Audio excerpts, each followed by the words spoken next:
I guess इस video में बात करेंगे जो भी स्टूडेंट्स आप लोगों के क्लास 12th का बोर्ड एग्जाम दे रहे हैं आइदर इन ऑन डिमांड और पब्लिक एग्जाम्स।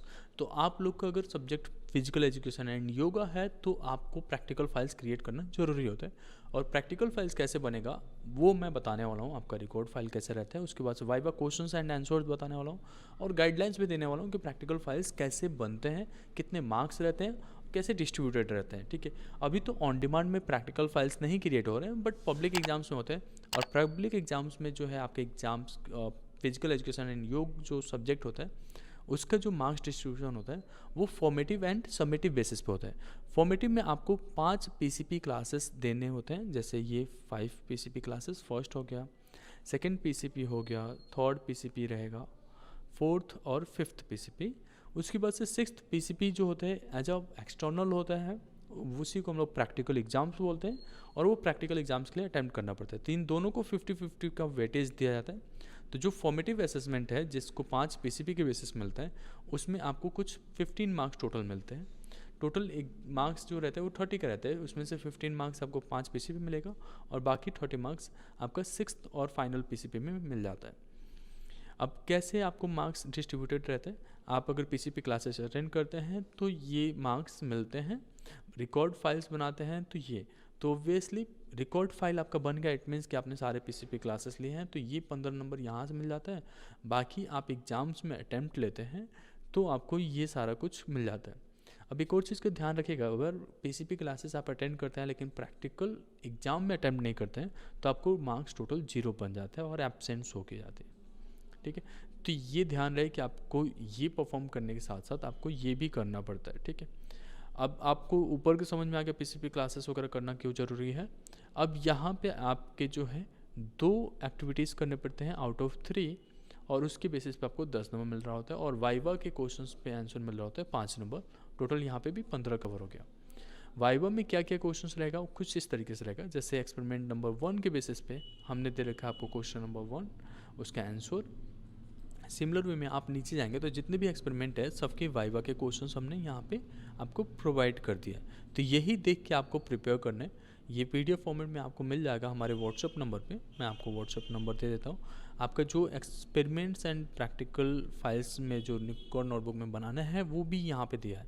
तो ये आपका इंडेक्स पे रहेगा ये वाला पार्ट, और उसके अंदर आपको थ्योरी लिखने है। अगर इसे आप व्हाट्सएप नंबर से लेना चाहते हैं तो आपको इस नंबर पे व्हाट्सएप करना है, हम लोग आपको जो है पीडीएफ फॉर्मेट में दे देंगे और आप आराम से लिख सकते हैं देख के। ठीक है, अब यहाँ पे आप देखेंगे तो सारे सीरियल नंबर्स लिखे हैं, एक्सपेरिमेंट लिखने हैं, 8 से 10 आप बना सकते हैं, यहाँ पे 10 मेंशन्ड है। ठीक है, एक्सपेरिमेंट नंबर 1 रहा, एक्सपेरिमेंट नंबर 1 को आपने लिखा, जो यहाँ पे एम लिखा था वही आपका इंडेक्स में जाएगा एम, जैसे यहाँ पे रहा आपका एम लिखा, देन इक्विपमेंट्स क्या क्या रिक्वायरमेंट हो गया, प्रोसीजर्स क्या रहेगा वो लिखा, देन डायग्राम ड्रॉ करना पड़ता है। तो आप कई जगह पे कट पेस्ट भी कर सकते हो, कुछ जगह पे आप खुद से ड्रॉ कर सकते हैं। जैसे ये हो गया आपका फ्लेक्स्ड आर्म हैंग टेस्ट जो होता है गर्ल्स के लिए, वो यहाँ पे आप दिखा देंगे, उसके प्रोसीजर्स क्या रहे वो दिखाएंगे। उसकी वजह से कितना आपने जो एक्टिविटीज़ परफॉर्म किया है वो डेज कैसे कैसे काउंट करना है ये पूरा आपके बुक्स के हिसाब से है, तो वो आपको पूरा देखना पड़ता है, लिखना पड़ता है, गर्ल्स के लिए अलग और बॉयज़ के लिए अलग। ठीक है, आप कितने पुलअप्स किए, कैसा इंप्रूवमेंट है दूसरे तीसरे दिन अगले दिन, वो आपको लिखना पड़ता है। देन आपको प्रिकॉशंस लिखने हैं। एक्सपेरिमेंट नंबर 2 पे जाएंगे, उसका एम लिखा आपने, इक्विपमेंट्स लिखे, प्रोसीजर्स लिखा, उसके बाद जो फिगर्स ड्रॉ होने वो बनाएंगे, आपने ऑब्जर्वेशंस क्या किया वो लिखेंगे, एंड उसके बाद से प्रिकॉशंस लिखेंगे। उसके बाद से आपका आ जाता है experiment number 3, to measure the lower extremity power through the standing board jump test. Equipments लिखा, प्रोसीजर्स लिखे, उसके बाद से आपने ऑब्जर्वेशंस किया कि कितना डिस्टेंस जो है कवर हो रहा है डे बाय डे। ठीक है, देन आपने प्रिकॉशंस लिख दिया। फिर आ जाते हैं आप एक्सपेरिमेंट नंबर 4 पे, to measure the speed using 50 metre dash test. Equipment लिखा, प्रोसीजर्स लिखे आपने, उसके बाद से आपने डैश टेस्ट किया, एंड देन आपने ऑब्जर्वेशंस लिखा कि कैसे कैसे आपका चेंजेस हो रहे, कितना सेकेंड्स में डिक्रीज हो रहा है हर दिन आपके प्रैक्टिस के हिसाब से, उसके बाद से आपके प्रिकॉशंस लिख दिया। फिर एक्सपेरिमेंट नंबर 5, अब इसी में से कोई एक एक्सपेरिमेंट आपको कोर्ट के एग्जाम्स में पूछ लेते हैं, वो आपको करना पड़ता है। तो 3 एक्सपेरिमेंट देंगे, उसमें 2 पूछ लेंगे। एम लिखा, इक्विपमेंट, प्रोसीजर्स। देन आप आते हैं नीचे, आपका जो भी डायग्राम्स बनते हैं वो आप ड्रॉ करते हैं, लूप्स वगैरह बन रहे हैं वो आप बनाएंगे। Illustrations of Johnson basketball dribble test item course and scoring. And then effect and observations लिखा, प्रिकॉशंस लिख दिया आपने। एक्सपेरिमेंट नंबर 6 लिखे, उसमें एम आ गया, इक्विपमेंट रिक्वायरमेंट आ गया, प्रोसीजर्स आ गए। उसके बाद से आप ये सारा डिटेल्स बनाएं। देन इफेक्ट एंड ऑब्जर्वेशंस लिया, प्रिकॉशंस लिया, वापस से आपका एक्सपेरिमेंट शुरू होगा। फिर एम लिया, रिक्वायरमेंट लिया एंड देन प्रोसीजर्स लिया। उसके बाद से आपको यहाँ पे पेश करना है कि क्या क्या प्रोसीजर होता है। एंकल बेंड कैसे होगा वो देखेंगे, एंकल रोटेशंस कैसे होगा, नी बेंडिंग कैसे होगा वो देखा, नी क्रैक देखें, और आपका नी कैप कॉन्ट्रैक्शन देखा आपने, और भी जो भी आसन वगैरह कर रहे हैं वो आपने दिखाया। ये सब मेंशन करना पड़ेगा। फुल बटरफ्लाई ये आपके बुक्स में भी मेंशन है, उसी बेसिस पे ये बनाया गया विद सॉल्यूशंस इसमें है आपका। देन आपने क्या ऑब्जर्व किया वो आपको यहाँ पे दिखाना होता है, ठीक है। ये सारा कुछ हमने इसमें प्रोवाइड कर दिया।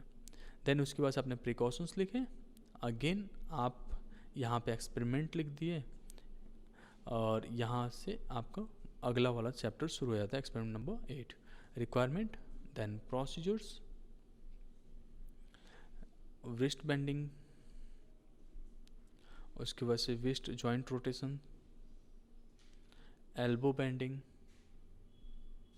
Shoulder stock rotation, socket rotation, और उसके बाद से आपका इफेक्ट एंड ऑब्जर्वेशंस लिखा। एक्सपेरिमेंट में आपको क्या मिला, प्रोसीजर्स लिखा। फिर एक्सपेरिमेंट नंबर 9 पे आ गए, और आपको प्रोसीजर्स लिखना है, यहाँ पे इमेज लगाना है, देन बेनिफिट्स इसके लिखने हैं। उसके बाद से आपने फिजिकल इफेक्ट्स लिखेंगे, जो रहेगा ये टेबल बनेगा। लेफ्ट हैंड साइड में टेबल बनता है, राइट हैंड साइड में थ्योरी बनेगा। आपका 1 साइडेड नोटबुक रहेगा, 1 साइड प्लेन और 1 साइड रूल्ड रहेगा, ठीक है। ये चीज़ का ध्यान रखना है। एक्सपेरिमेंट नंबर 10 पे आ गए आप, उसका एम लिखे आप, और प्रोसीजर्स लिखे। देन आप बेनिफिट्स इसका लिख दिए हैं, फिजिकल इफेक्ट्स लिखा, प्रिकॉशंस लिखे, एंड कंप्लीट हो गया। बस इतना करना है, आपको पूरे मार्क्स मिल जाएंगे आपके फिजिकल एजुकेशन में।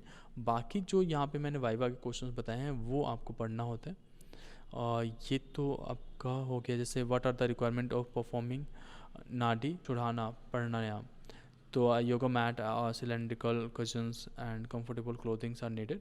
Accessories like spectacles and watches should be removed. ऐसा ऐसा आपको लिखना होता है आंसर्स, ये जब वाइवा में पूछा जाए तो ये सारी चीज़ें आपको देखना है। मोस्टली जो वाइवा में क्वेश्चंस होते हैं वो आसन से रिलेटेड होते हैं, कि इस आसन से क्या रिलीफ मिल सकता है, ये सब आपको पढ़ना पड़ेगा थ्योरी, जो इसमें सारा कुछ मेंशन है। होप इन दैट आपको ये वीडियो पसंद आया होगा। Thank you so much.